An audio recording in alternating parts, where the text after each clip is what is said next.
Hello, everybody. Very nice to be here. Thank you for the wonderful intro, Dennis. That's one of the better ones I've had.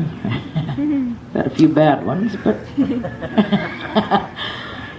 I still remember them. The good and the bad, the good, the bad, and the ugly. But that was a nice one. Well, what I'm going to do is, I do have some books here for sale if anybody wants to buy them, but they're in my little pink bag over there, my Barbie doll bag.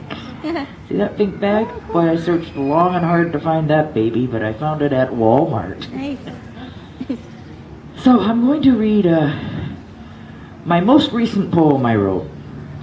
And I don't even know why I wrote it. I was sitting outside on the patio, and I came inside, and I said, "What will we do this evening, dear? What will we do this evening?" Ken wasn't anywhere, and I thought, where the hell is he? So I went looking for him, but I liked those two lines, so I thought I must write a poem on those two lines. So it's called This Eve. What shall we do this evening, dear? What shall we do this eve? Shall we stand worlds apart together beside love's tomb and grieve? Shall we shed a tear or two, or shall we tell a lie? Shall we stare at separate moons, or hang on days gone by? Gone are the stained glass hours we rode through yesterday, astride the champing hearts of lovers in love's play. Gone are the star-spun nights that lit our eager hearts, bleeding with lust and love, tangled in body parts. The road that leads to yesterday is overgrown and dense, a vast, perfidious shadowland, past all points of pretense. And if we dared to speak the truth, we'd be forced to confess the waning of the wandering years has caused our hearts recess. What shall we do this evening, dear? What shall we do this eve? Shall we stand worlds apart together beside love's tomb and grieve? Awesome. Yeah. Sometimes it comes to that, doesn't it? I wouldn't know. I just keep chucking husbands and getting new ones. No, only kidding. Kind of. Now here's one about Vancouver called Bleak Oh Sally, and my friend Janet here had a really great picture, and I think she had the Balmoral Hotel, and got some nice newspaper coverage out of it. But down there, it's pretty grim down there in that area. So this is called Bleak Oh Sally.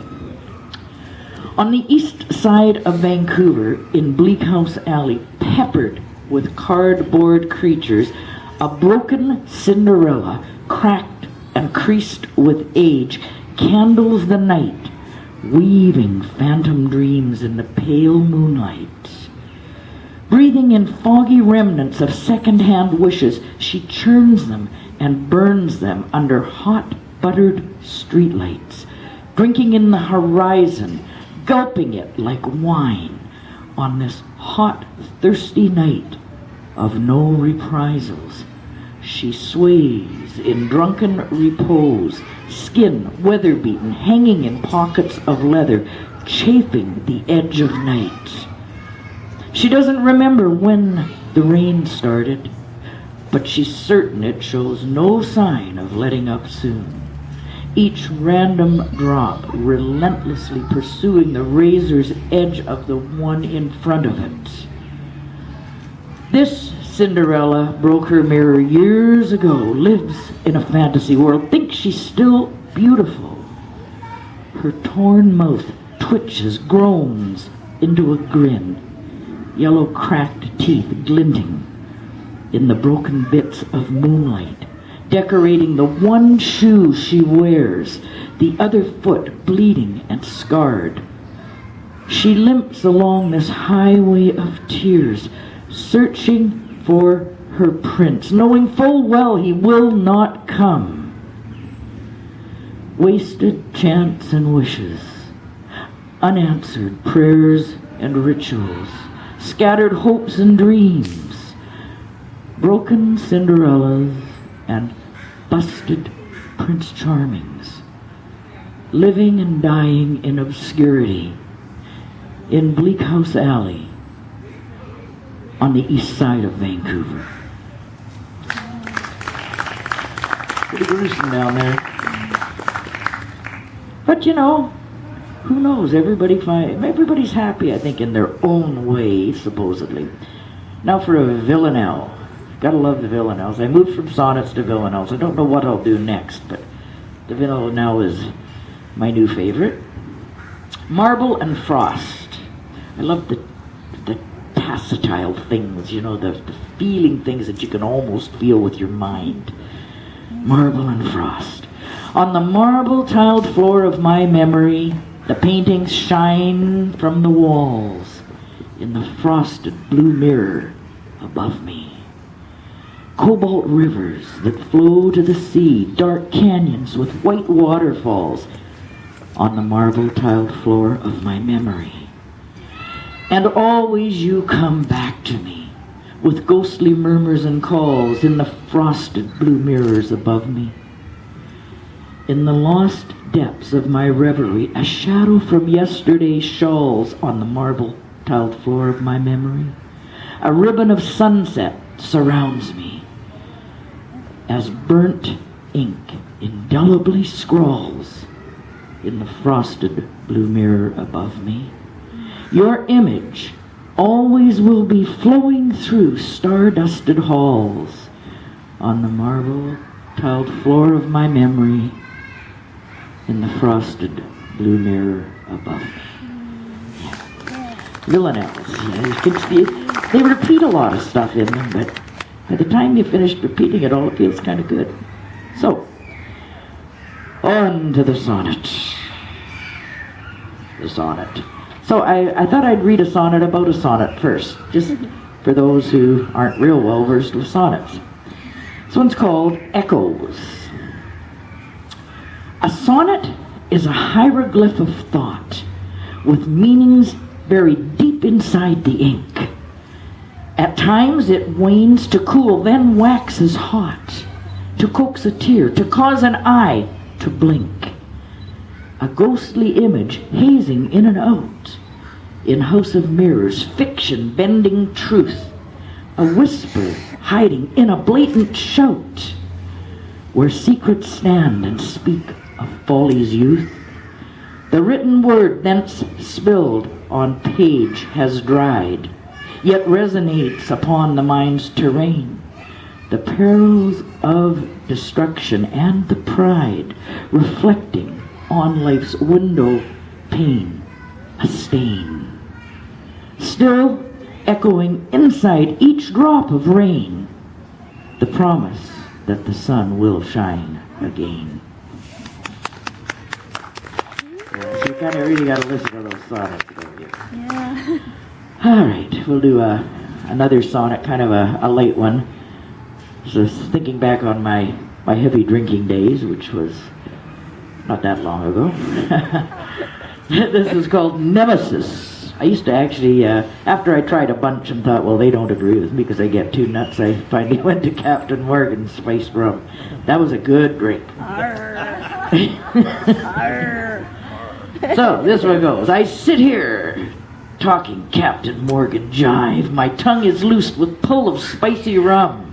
I sip the music up and come alive, then beetle down inside a droning hum. The room starts spinning, old ghosts pass me by. I smile at each and proffer all a wink. Though most are surly, one gives me the eye. Nirvana's caught in never-ending blink. It's Tweedledum as is to Tweedledee. The barroom drunks now reeling, yell and hiss in cacophony's harshest harmony. But I'm oblivious with whiskey kiss. We're setting sail for serendipity, my nemesis, that Morgan lad, and me.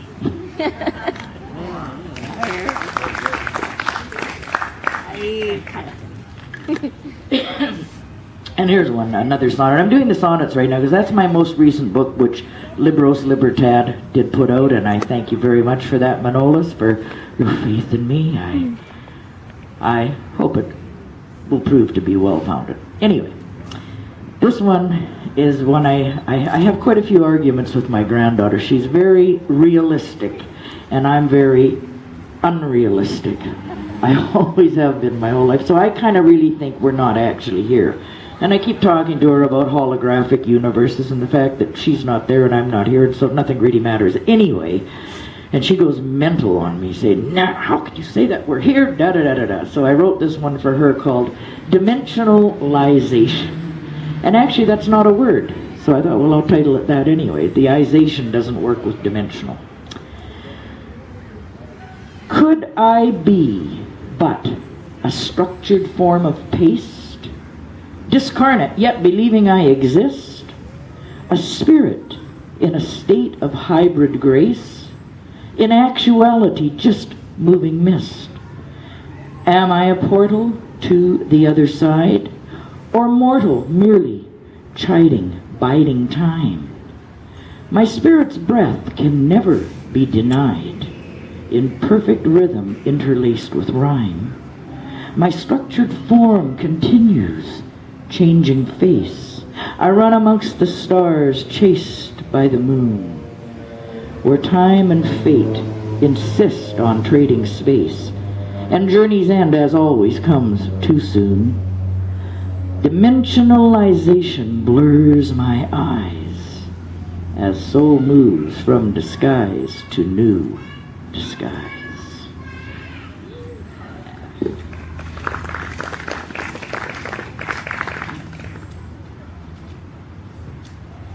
We're not going to do too many more, just a couple.